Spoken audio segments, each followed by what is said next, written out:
I'm Sandy Laycox, Editor-in-Chief of Leader's Edge, and in this podcast, I sit down with Dr. Vikram Mansharamani, an author, business advisor, global trend watcher, and lecturer at Harvard University. Dr. Mansharamani spoke during the Council's Virtual Insurance Leadership Forum in October 2020, and in this conversation, we follow up on the predictions he made then and ask him to dive further into topics including the cross currents of the world economy, U.S. politics, technology, cyber, and healthcare. Give it a listen. So back in October of last year, 2020 now, you discussed several key root causes for our current economic crosswinds that came down basically to too much supply of goods and not enough demand. Some of the trends you mentioned, population demographics, technology, alternative energy sources, don't seem to be changing. So first, can you briefly describe these dynamics, and then how can we prepare for what this brings?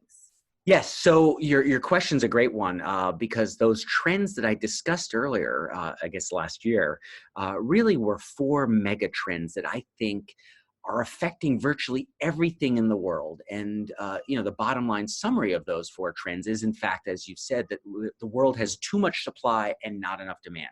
Now, what do I mean by that? Let's backpedal a little bit.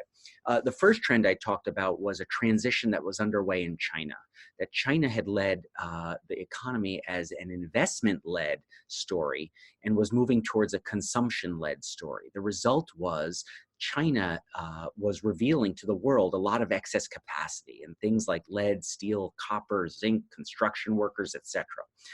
So that was number one, an excess supply that was being unveiled.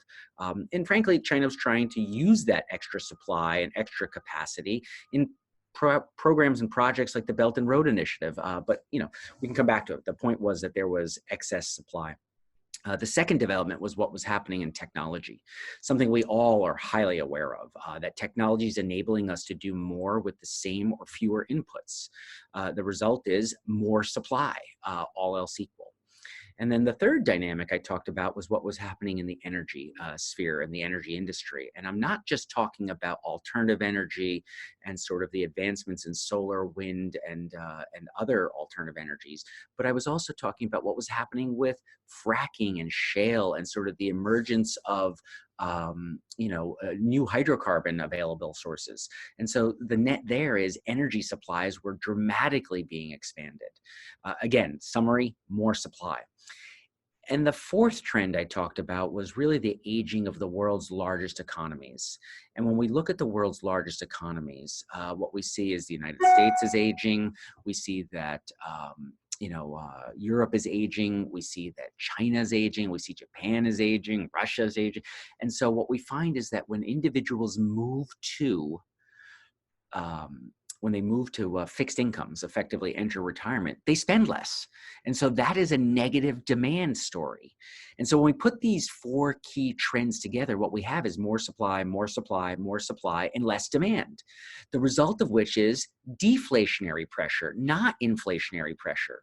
And so that creates complications for the world, many of which stem from that fundamental problem of too much supply relative to demand. Why does that create problems? Well, fundamentally, it causes issues such as, a fertile political ground that sort of lays the groundwork for populism and sort of nationalism to rise, because the middle class gets left behind, greater inequality comes to bear, and people want to blame someone. And so the political leaders that are opportunistic, perhaps, I don't know if that's a fair word, but are opportunistic, they jump forward and say, hey, you know what? It's not your fault, Mr. Middle Class. It's their fault. And who's they? It's another country. And so globalization goes in reverse. Protectionism shows up. Or they turn around and say, you know what? It's not your fault, Mr. or Mrs. Middle Class. It's their fault. And they point the arrow upwards within a country, and we call that populism, where we go after the elites and the top 1%, et cetera. And so my argument was these four key trends produced a deflationary pressure that resulted in a lot of political and social dynamics that led to the world we're in today. And those trends were all in existence before COVID entered the scene. And so my argument was COVID was really an accelerator and intensifier of some of those dynamics. And so not to overly belabor the medical analogy, but we had pre-existing conditions before the virus arrived. Given that situation and those trends that don't necessarily seem like they may change anytime soon, how do we, in the business community and the financial, how do we respond? What do we do to be successful in this environment that we're in right now that is maybe around for a bit? Yeah. So one of the first things I suggest is that we all, to navigate the uncertainty that plagues our world, need to be thinking about connecting dots across disparate domains. So it's not okay to just look at the world economically. You have to look at it politically. It's not okay to look at the world just economically and politically. You need to think about what's happening in technology and sort of other science and engineering fields.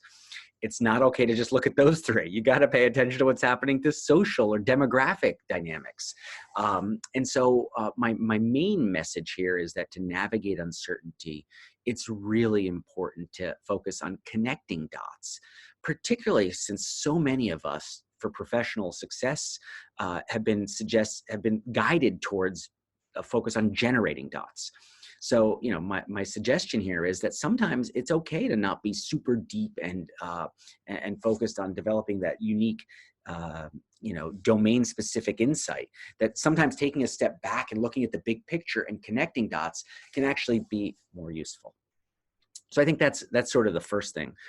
The second thing is to just embrace the uncertainty. Understand you can't get rid of it, right? And so when you get comfortable with that, you start doing things like thinking probabilistically. You know, for business managers that are running, P&Ls and are trying to estimate particular dynamics, I would suggest right off the bat, if you embrace uncertainty, you no longer develop estimates of what the future is going to have. You don't have point estimates that it's going to be 32.6%, or what you're going to say is, we're going to have between 30 and 40% growth, or you're going to give ranges, because ranges by nature present that uncertainty. They say we don't actually know. Whereas a specific data point, I think, has the risk of presenting a sense of false precision. And that can delude people into thinking, oh, it was better than expected, or it was worse than expected. Well, the reality is in the band of what we should have reasonably expected uncertainty would have allowed to transpire. So, I think it's a better way to think, and a better way to manage is to think in terms of ranges rather than estimates. So and this kind of actually feeds into sort of what you were just talking about. So as you look at different trends in various aspects of the economy, can you talk specifically about one or two industries where you see some sort of big change or inflection point coming that our readers should be aware of in terms of risk thinking, risk management? Sure. Well, I mean, the fundamental reality is that we're seeing technological change happening in virtually every industry, right? I mean, it would almost be imprudent to suggest that it's going to happen very dramatically in one area and not another. But given the sort of prevalence of thinking around public health and pandemics and sort of what we've seen transpire here recently, it's very obvious to me that we're at a step function improvement in our capacity to deal with health issues, particularly public health issues. And I think the COVID tragedy at many levels has proven to be an opportunity and stimulant for innovation on a whole bunch of other levels. Whether it's in rapid vaccine development capability, whether it's the ability to use different, what they call sort of vaccine development platforms to generate a know-how that can be applied to different diseases. We don't know, but it's taken years and years, decades and decades to come close to, but we haven't yet done it, eradicating polio. It's now actually eradicated, or I guess the technical word is eliminated because it's still elsewhere in the world, but it's eliminated in Africa. It just exists in Afghanistan and Pakistan. We'll probably eradicate polio, but that was a process that took 100 plus years, versus I believe that we may be available technologically and capable of doing so with other diseases. We may eradicate death from rabies in humans here. I mean, that may take place in a decade or less, right? I mean, you can sort of see a real step function forward in the use of technology applied to public health matters with real positive impact on sort of human life, if you will. So I think that's one area where you can see a real change because of technology and the know-how. And it may be a combination of whether it's sort of the machine learning and artificial intelligence, and the ability to rapidly go through data and spot patterns and determine things. It may be the CRISPR technologies that allow us to actually decompose the genetic code of particular particular organisms and sort of determine what's causing what where. So, healthcare generally, I think, is going to be really impacted by what's happening in technology. Okay.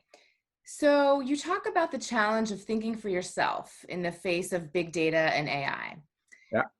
Some parts of insurance, such as claims handling and underwriting, there is a call or a movement for stakeholders to embrace and trust in the data versus relying so much on their experience. How would you respond to this? Yeah. So the way I respond to that is just, it's not either or, right? I mean, like these presentations are presented as sort of binary choices. I have to be either in the data or my instinct. Why can't we use both? I mean, my book that I published last year was called Think for Yourself. And really the message that I'm trying to deliver is pretty straightforward. It's, we have gotten too extreme in our complete dismissal of experts. And when we dismiss experts, that's not good. But we also go to the other extreme and blindly defer to experts. That's also not good. I'm suggesting a middle ground where the phrase I use, and it's actually the title of a chapter in the book, is keep experts on tap, not on top, which is, let's utilize the inputs. Let's not dismiss big data and analytics. That's useful. But let's also contextualize that data, because we understand that data analytics, the sort of, the big information flows, they don't have meaning. Those are just data sets, right? So we need to sort of provide context to those silos of insight, but they're not in the decision-making context. So we have to see where they fit, how they fit, and decide their value. And I think that's a great response to what I'm seeing in this field, in this work that we've done looking into these issues in insurance, in terms of, having experts with so much, knowledge and historical intelligence on the work that they're doing, working to sort of use the data and work smarter and work more efficiently, but know when the data is telling them something that doesn't seem right, and be able to call into question those points and say, wait a minute, let's look further at this one. That's right. Yeah. Yeah, I think that's right. I mean, I think, look, I am not of the camp that technology is imminently going to replace humans everywhere. I'm in the camp where I believe a human plus technology is better than technology by itself or a human by itself, and that we can actually have 1 + 1 = more than 2. And so that's my current thinking. Obviously it's evolving, and, it'd be interesting to hear where we all think about, or what we think about that in, 2, 3, 5 years time from now. But today I think that's true. Yeah, I'm curious to see your set of trends in 5 years and what you're saying there. Yeah. All right. So back in October last year when you spoke to us, you said, in order to save itself, capitalism needs to install greater societal safety nets and take care of those who have been left behind. How does the business community take part in this work? And what I mean by that is, for example, you mentioned public health earlier, and public health is a part of this. But does that mean a government-run healthcare system? And is that the safety net we're talking about? Or is there a way for the insurance industry to play a role in this, as well as the other areas of societal need that are obviously out there? So there's a couple different ways one can address that question. First, let me start at the broadest levels, and then I'll come back to your topic around healthcare specifically. But if we think about what's been transpiring with capitalism, is it's allowed inequality to sort of flourish. I mean, I almost don't like using the positive sense of the word flourish, but it's true. I mean, inequality has blossomed under capitalism. And in fact, the two are highly correlated, right? In the sense that capitalism provides incentives And the incentives for disproportionate gains are what support innovation and progress. And it's been a enormously positive influence on the world. Capitalism has improved the lives of billions of people, including the human race. It's been an enormously positive thing. However, it can go too far. The inequality can go too far. I mean, and this was, and not to depress listeners or readers here, but this is what Karl Marx and was worried about. I mean, the communist logic was, return on capital would go through the roof, return on labor would get pinched, workers of the world unite, overthrow those who put the bonds on you, etc. And eventually, actually, Marx and Engels wrote, from each according to their ability and to each according to their needs. So that is an attempt at sort of equalizing, right? Getting rid of the inequality. Now, I don't think we're anywhere near that risk, but in order for capitalism to continue, we have to accommodate and make sure that those who are left behind from capitalism are given some basic level of, dignity and sort of life, if you will. And that is what I'm talking about. Now, businesses can do that and participate in that in numerous ways. The first is, you've seen companies such as JP Morgan, Amazon, and others that proactively raise their wages above the minimum wage for their hourly workers. Why do they do that? Well, I mean, at some level, it makes sense, right? You want your workers to be able to pay for the goods you're producing, right? You don't want to have workers that can't afford the goods you're producing, et cetera. So there's some value and logic. Maybe you can say it's just the largest companies who would feel empowered to do that. But I would suggest to you that if everyone thought in those terms, it could be business that was leading this charge to save capitalism. Secondly, when it comes to healthcare, this is a really complicated topic, as you are, I'm sure, aware. I can take both sides of this argument. One, I could say, why is it that healthcare is tied to employment? So hold on a sec. If I don't have a job, I don't need healthcare? Like, why does that make sense?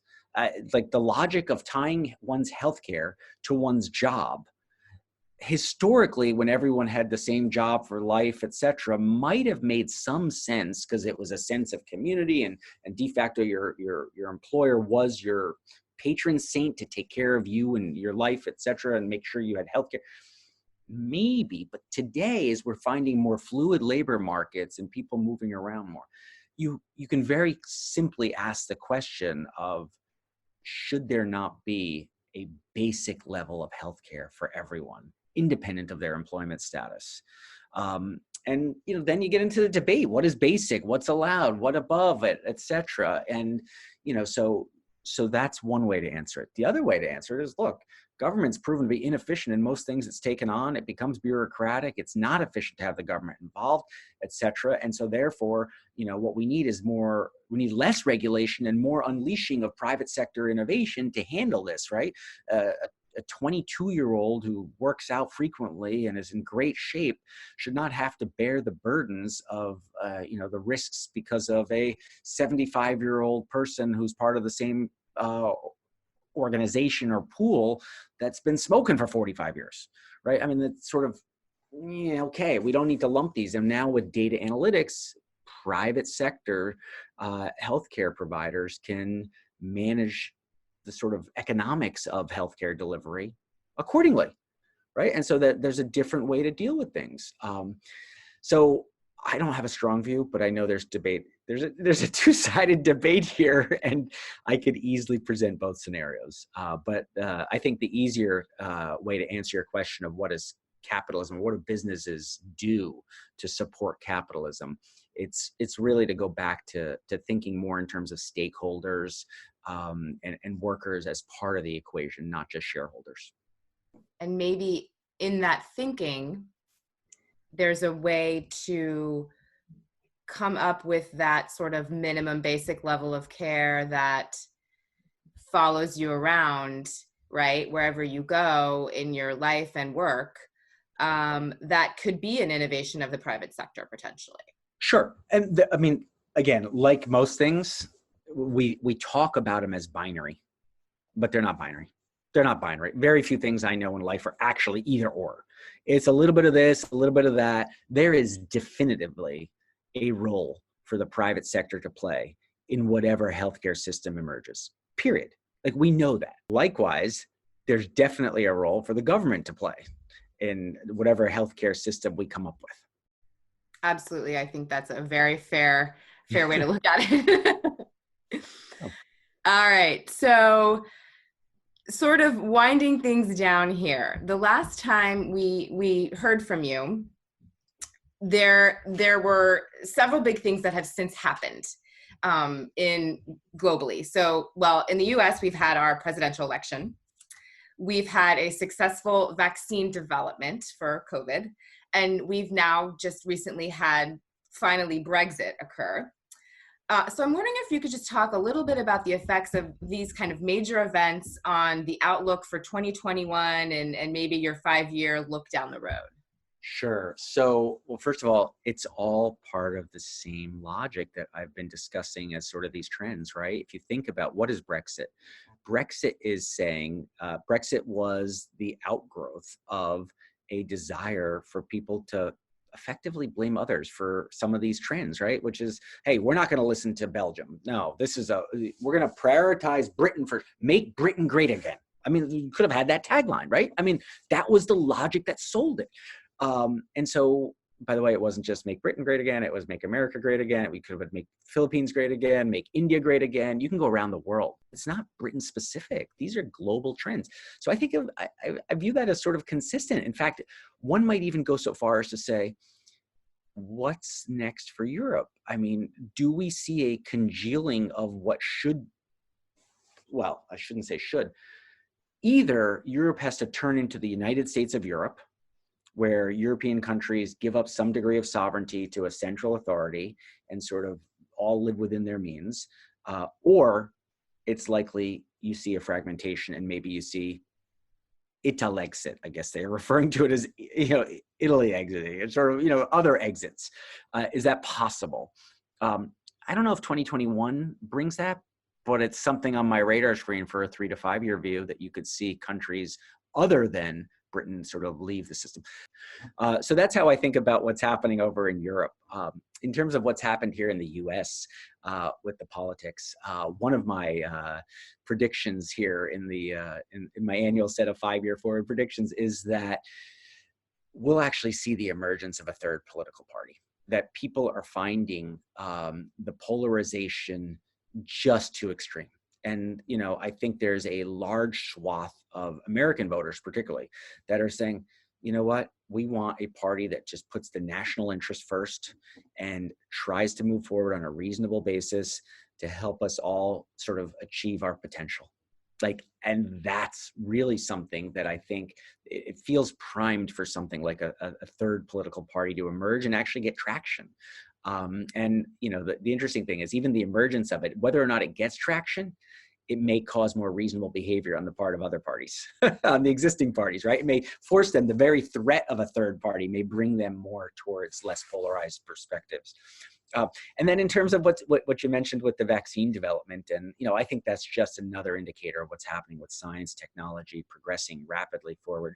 A real success to develop a vaccine so quickly. I know there's some questions about its efficacy at some level, about this mutation that's transpiring, et cetera. And so, it may not have been the absolute perfect silver bullet, but it's an indication of things going in the right direction and a real success of science, technology, and actually a partnership with government and the private sector and public sector working together to achieve something in a rapid time frame. So I think that's a big win and one we should view as positive.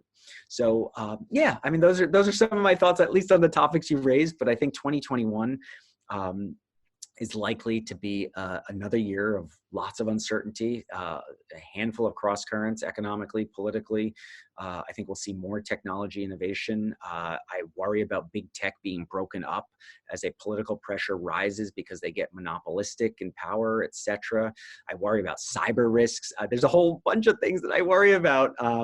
And I would just suggest either for you or even listeners to the list of 21 predictions that's available that I posted would be an interesting place to find some of those other thoughts. The Yeah. cyber topic is really big for our community, and I kind of wanted to go into it with you, but I was sort of afraid because you can go so far into that topic. Yeah, I mean, I've spent a lot of time thinking about cyber, specifically the geopolitical implications of the Chinese personnel hack, Office of Personnel Management hack, as well as Russia's more recent stuff, what's being referred to as the cyber Pearl Harbor by many people. And the long run implications of this is we don't actually understand or know the full extent of the breach, so to say, and what residual monitoring and vulnerabilities may still be there. And so there's an increasing call from people. I've talked to a couple of congressmen that said, we just need to burn down these systems and rebuild them, because we will never understand what Trojan horse is hidden in there. And we need to literally rebuild our entire infrastructure, digital infrastructure, like now. Is that really that's what is being considered? Well, I think these are two individuals that happen to be congressmen That are thinking that are thinking in this way. I don't think it's being considered. It hasn't been stated publicly in this way. And I think one of the reasons it's not is, you don't want to necessarily create some alarm if in fact those residual ongoing vulnerabilities are there. I mean, what if we find out, I don't know, 7 years from now, some personnel data was connected this way? What was it, because of the breach that happened with the Chinese in 2015 or 16? And it's hard to connect these dots over time. And this data being digital is not disappearing and is archiving and is being pushed into big data systems and surveillance systems. And, you worry, you read about and sort of Jack Ma and the Chinese saying they want all the financial transactions, and oh my God, you can imagine a surveillance capitalist state that's very problematic on a lot of levels. Do you feel like the data privacy in the US is sort of way behind? I do. Yeah. In fact, it's again one of the predictions I put out there this year. I think I'm very disturbed by what we can call the surveillance capitalist logic of US big tech. Right? It's not just that Google is reading your emails. It's that Google also has your Fitbit data and can connect the dots between, oh, your heart rate went up when you were reading that email. That's interesting. We have a timestamp. So now we know what your emotional state is. Oh, we know that you went onto your Gmail on your phone, and then you went to Twitter and you looked at this thing, and then you went to Amazon and bought that thing. Okay, clearly whatever you read and went to is influenced you to buy that thing. So now we can connect the dots to what may be forcing you to make decisions. Then, we also have Nest.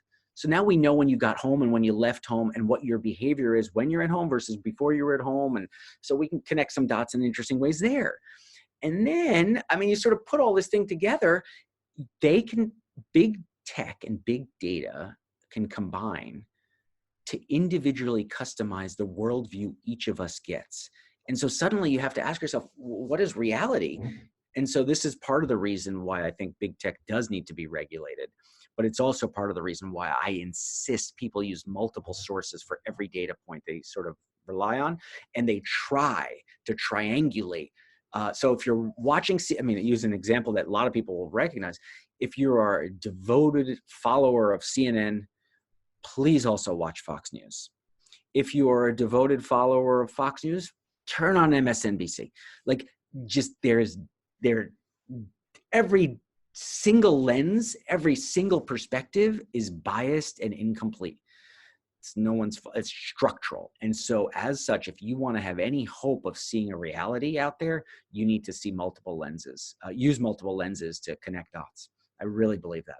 And I think surveillance capitalism enables these sort of filter bubbles to happen where the world you see in your feeds on your computer that you think is representative of the real world is a biased perspective that will be different than me sitting next to you on my laptop. I could be sitting next to you and the same sites will serve different information. That's problematic. That was Dr. Mansharamani telling us to connect the dots and much more. Check out the rest of our podcasts at leadersedge.com.